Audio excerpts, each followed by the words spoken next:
Okay.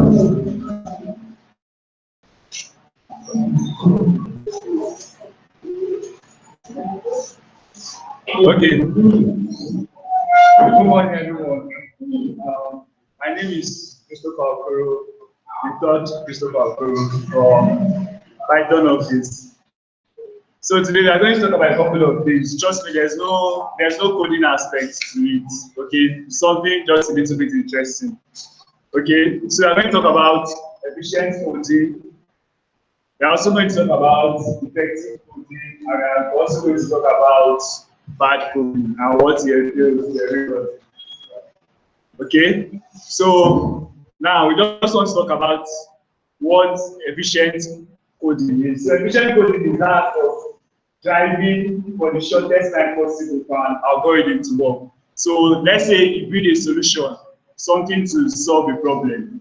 Okay, so what efficient code is after is actually getting the shortest time possible for that solution to work. So in coding world, solution to a problem is called an algorithm.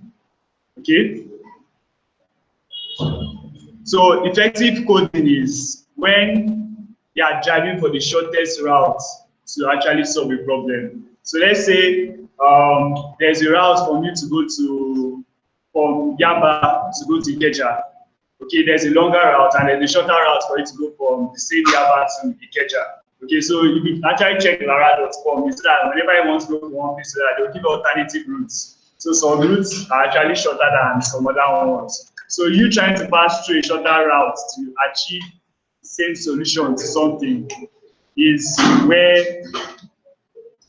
actually where effective coding comes in. Then bad coding is the act of just looking for a solution to a particular problem. Okay, so I just want to find a solution. So I just want to write code so that whatever they've asked me to do will actually work. So you are not concerned about time for your solution to work, and you are not concerned about how you arrange your solution or the route at which your solution is going to pass through. So that's just a brief definition about effective coding, efficient coding, and bad coding.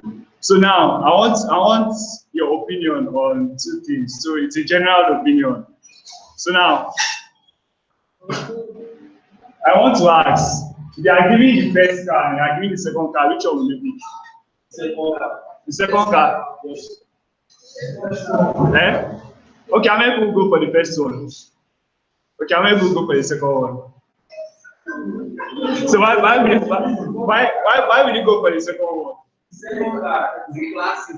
So definitely more expensive than this one. Okay, so the next one is for the guys. So the next one is just for the guys, please. But girls you can answer also. So for the guys, so for the guys, which of these girls? This one or the second one? So which one do you want? Are you serious? So which one do you take to your mommy? Okay, so guys again for the second time. So which one do you take to your mom? This is the second one or the first one? Okay, so I just want you to follow the trend of what we are trying to achieve.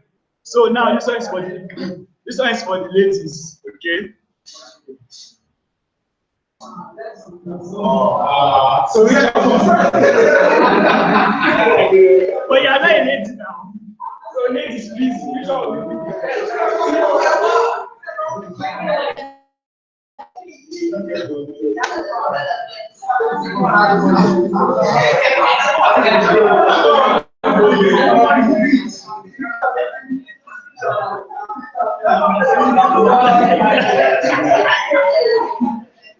Okay, so ladies again, we'll go for the second round.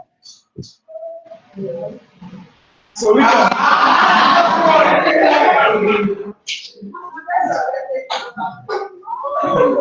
So why you guys not picking this one?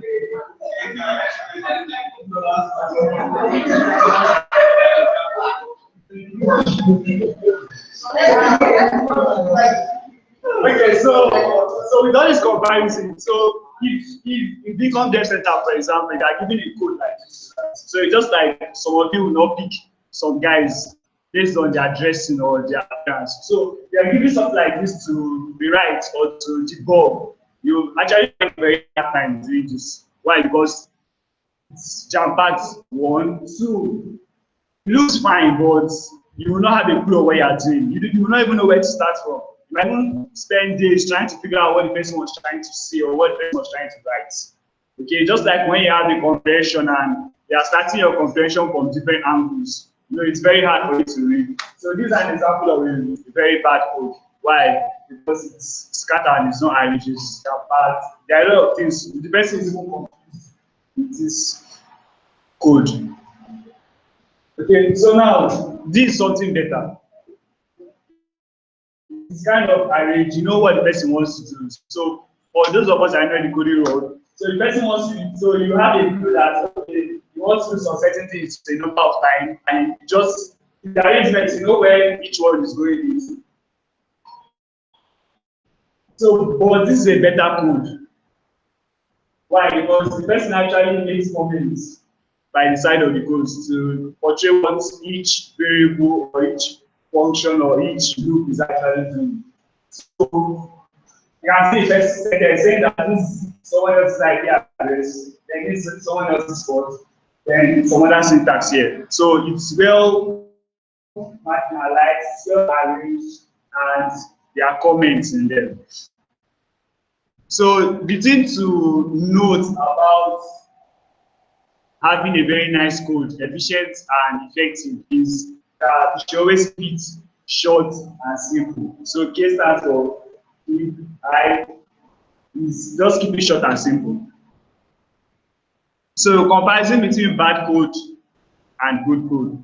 So for one thing, bad code is very terrible to read. Okay?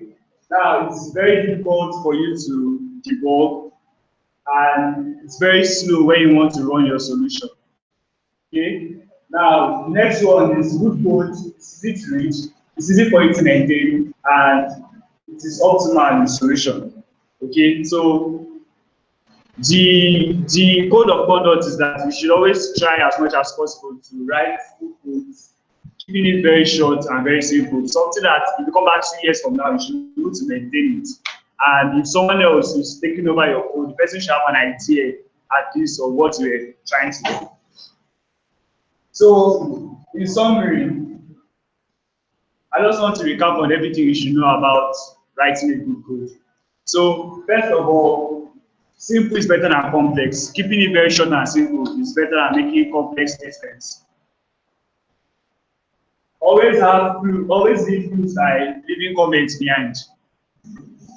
Break down your solutions into breakpoints. So that means if you have a very long solution that solves a problem, you can break it down. If you feel that you can break it down into components, you should break it down into components. You should actually create functions that helps you do some certain kinds of things in your solution. Fourthly, you should always keep the documentation about your codes. So writing your solutions and keeping comments might not be very sufficient. You should always keep the documentation of all your codes so that you drive your idea in a more expressible form. That is, you know, in your code, you can't actually say all what you're trying to do in your code. So you can keep a separate documentation to try to explain to any other person what you were also trying to do or how you were trying to solve the problem. So your documentation can contain tables, can contain pictures, can contain flowcharts, and whatever. Then lastly, let your code always reflect your ideas. You should not reflect another person's ideas. You should always reflect your ideas. That is how you were trying to solve a particular problem. You can get ideas from people, but you should always show how you as a person were trying to solve that particular problem. So we've come to the end of this. We've come to the end of BKD. So any contribution or any question from this presentation?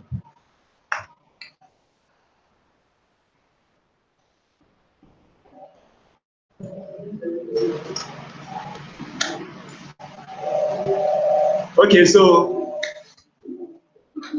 So if you go out and you see a badly dressed man, I see a good dressed man, who will you pick? Eh? Okay, if you see a badly dressed man that is rich and a well dressed man that is not rich, who will you pick?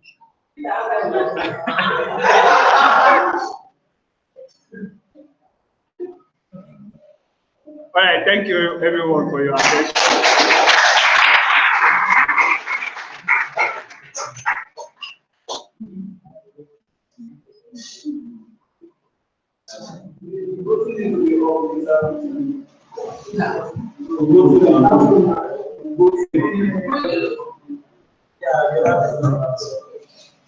We go upstairs.